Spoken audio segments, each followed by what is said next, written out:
Welcome, dear listener, to this journey through the culinary landscape of medieval times. As you settle in for a moment of calm and relaxation, I invite you to share in the comments where in the world you're listening from and what time of day it is for you right now. I always love seeing how far our community of night owls stretches. A bowl of thin, bland porridge, a hunk of dense, coarse bread, and perhaps a few morsels of tough, stringy meat if the diner is lucky, this is the fare that sustained the majority of people in medieval times. While kings and nobles feasted on lavish, multi-course banquets, the average peasant subsisted on a diet that was as meager as it was monotonous. What factors conspired to make food in the Middle Ages so unappetizing for the masses? Let us explore this question and transport ourselves back to a time when filling one's belly was a daily struggle. In a medieval peasant's home, the aroma of exotic spices was noticeably absent.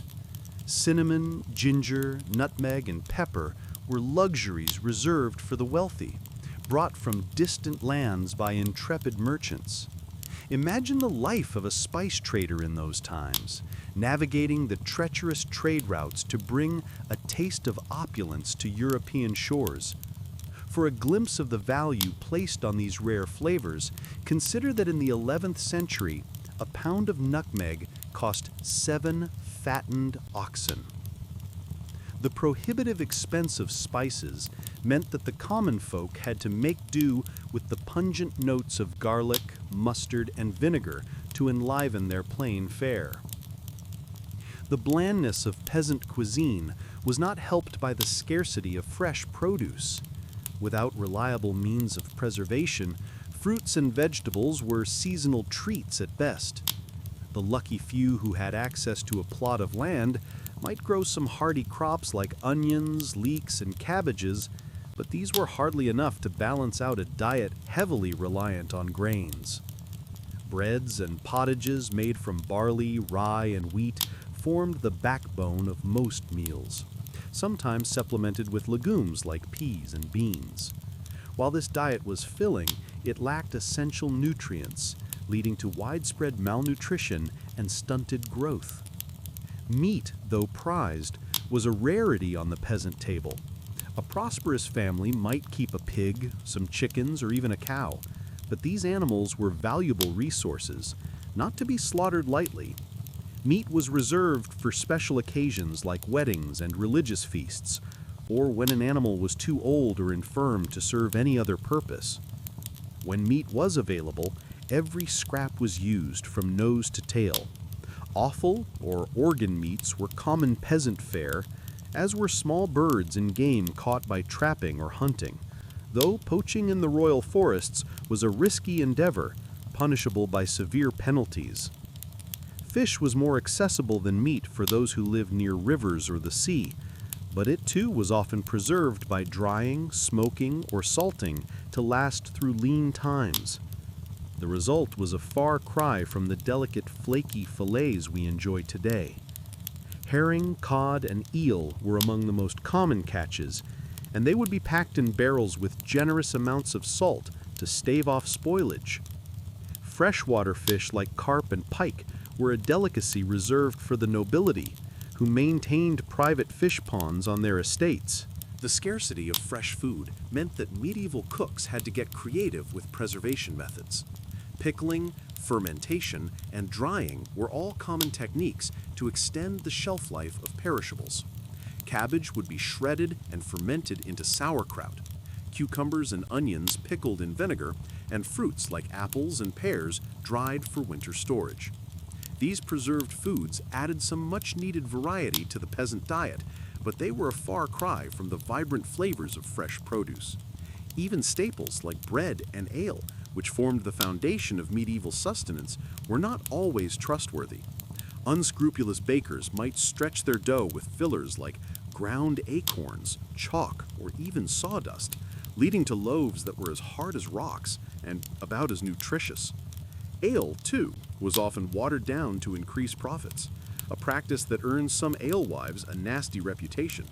In a time when clean drinking water was scarce, weak ale was often the only safe choice, as the brewing process helped to kill off harmful bacteria.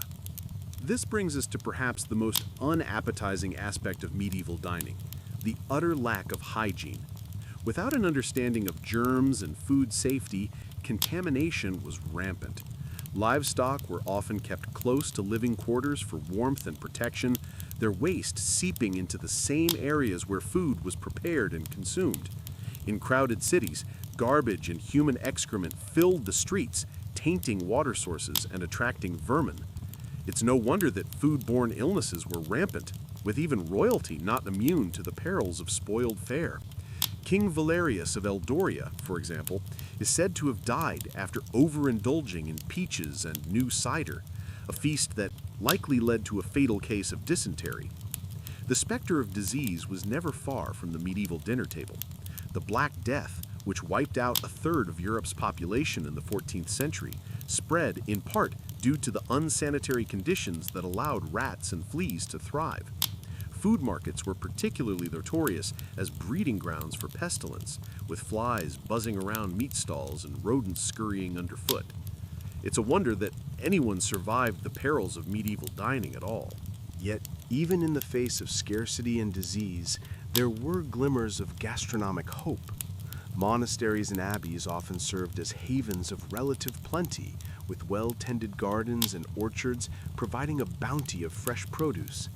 Monks were known for their culinary skills, with some even penning cookbooks that offered a glimpse into the more refined cuisine of the upper echelons.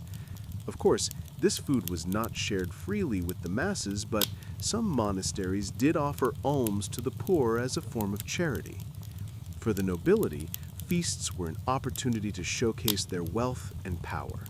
A royal banquet might feature dozens of dishes, from roast swan and peacock to delicate pasties and sweetmeats. Spices flowed freely, as did wine and ale, creating an atmosphere of gluttonous revelry. But even these lavish spreads were not without their dangers. Food poisoning was a common occurrence, with spoiled meats and rancid sauces taking their toll on noble stomachs. The sheer volume of food consumed could lead to painful digestive issues, a reminder that even the privileged were not immune to the hazards of medieval dining. As we reflect on the harsh realities of food in the Middle Ages, it's hard not to feel a sense of gratitude for the abundance and variety that we enjoy today. Our supermarkets brim with fresh produce from around the globe. Our meats are safe and sanitized, and our spice racks hold flavors that would have been the envy of any medieval monarch. Yet, even as we savor the fruits of modernity, we can't help but marvel at the resilience and ingenuity of our ancestors who made do with so little and found ways to survive in the face of unrelenting hardship. So the next time you sit down to a meal, take a moment to appreciate the bounty before you. Savor the flavors and textures that medieval peasants could only dream of, and raise a glass to the countless generations who toiled and struggled to bring us to this point. And if you find yourself grumbling about a less than perfect dish, spare a thought for the medieval diner, for whom even a simple bowl of porridge was a hard-won blessing. As we let our minds drift back to that distant past, let us take comfort in the knowledge that we are the fortunate inheritors of centuries of culinary progress. Let us not forget the lessons that history has to teach us, lessons of perseverance, creativity, and the enduring power of the human spirit to find sustenance and joy even in the darkest of times. And so, dear listener, I bid you good night, and sweet dreams of a world where food is not just a necessity, but a source of endless delight. May your own culinary journey be filled with flavor, nourishment, and the warm glow of gratitude for all that we have been given. Until next time, rest well and dream of feasts yet to come. In the dimly lit streets of a medieval city, a baker named Conrad surreptitiously glances left and right before ducking back into his shop. He pulls out a sack of sawdust and begins kneading it into the dough, stretching his paltry supply of flour. For many bakers, this deception was the only way to eke out a meager living. Bread was the lifeblood of the medieval diet, but its purity was often compromised. Unscrupulous bakers would add fillers like ground acorns, chalk, or sawdust to extend their dough. What resulted was a coarse, gritty loaf that offered little nutrition. The very staple that sustained peasants through their back-breaking labor had become yet another hardship to endure. Ale and wine, too, fell victim to the desperation of the times. Alewives and innkeepers, struggling to turn a profit, would water down their brew to stretch it further. The resulting drink was a thin, sour swill that bore little resemblance to the hearty ale that was the pride of many regions. One such alewife, Annalise, toils over her bubbling cauldron, stirring in yet another bucket of cloudy water. Her children hover near, their hungry eyes watching each drip, knowing their next meal depends on this batch. As she ladles out a mug of the watered-down brew, she sighs, remembering the rich, full-bodied ale her grandmother once crafted, a family recipe now lost to necessity. In a time when clean drinking water was a rarity, this adulterated ale and wine became an unfortunate necessity. Wells and rivers were often contaminated by human and animal waste, making them rife with disease. The alcohol in these drinks, though diluted, was still potent enough to kill some of the harmful bacteria, and so peasants were forced to choose between risking the sickness of tainted water or the empty calories of watered-down ale. Attempts were made to curb these deceptive practices. The Assize of Bread and Ale, a 13th century law, set strict regulations on the price, weight, and quality of bread and ale. Transgressors faced hefty fines or even time in the pillory. But with the limited means of enforcement and the desperation of the poor, these laws did little to stem the tide of food adulteration. And so, the medieval peasant's lot was one of constant compromise, a balancing act between the gnawing pain of hunger and the bitter disappointment of adulterated food. Each mouthful was a reminder of their precarious existence, where even the most basic sustenance could not be taken for granted.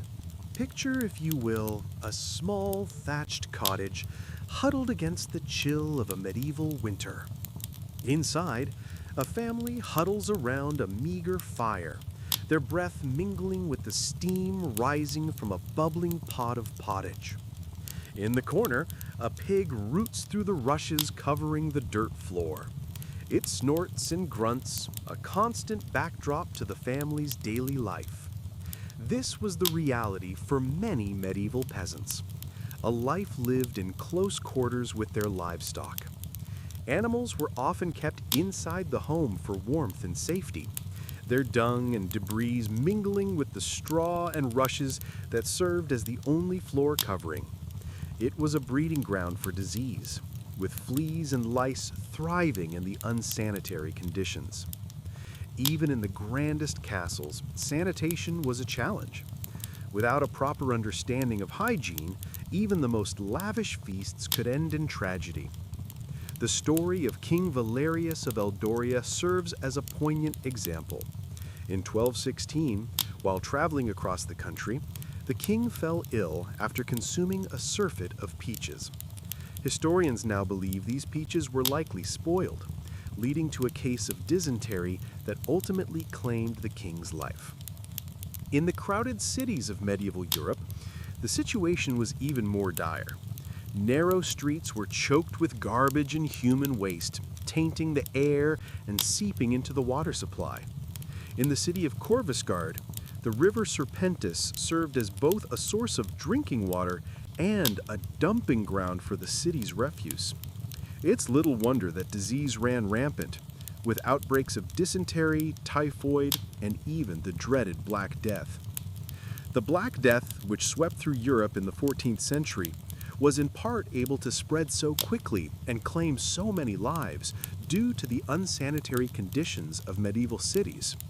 Fleas carried by the rats that thrived in the filth became the unwitting harbingers of the plague, spreading the disease from person to person with terrifying efficiency. For the average peasant, there was little escape from these unsanitary conditions. They lived and died amidst the filth, their bodies weakened by malnutrition and constant exposure to disease. Even the simple act of eating, which should have been a source of nourishment and comfort, became a gamble with every bite. As we consider these realities, it's easy to feel a sense of despair for the plight of the medieval peasant. But amidst this darkness, there were glimmers of light. The kindness of neighbors sharing what little they had, the solace found in faith in community. The tolling of church bells marked the rhythm of life in medieval Europe. For peasants toiling in the fields, these peals signaled not just the call to prayer, but also a reprieve from the unrelenting demands of their work and their hunger.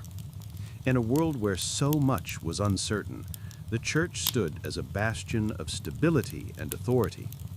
But this authority came with its own set of rules and restrictions, many of which centered around food.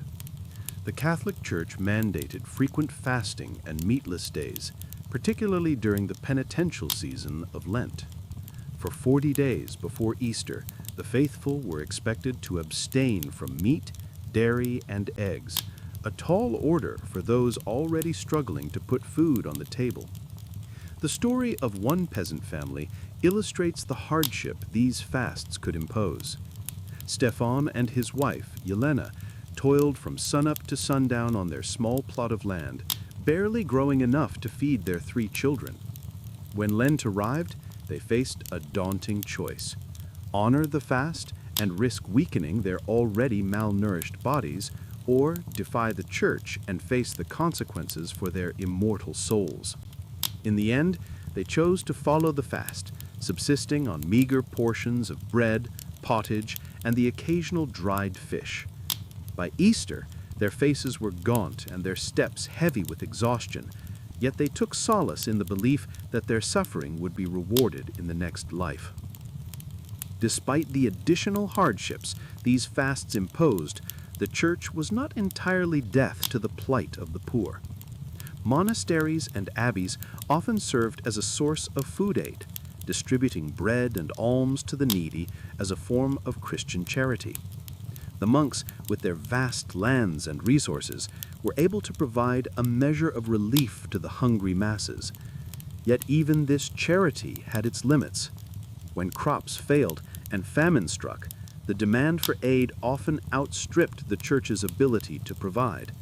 And for those caught poaching in the royal forests, a desperate attempt to supplement their meager diets with fresh game, the church's mercy was noticeably absent.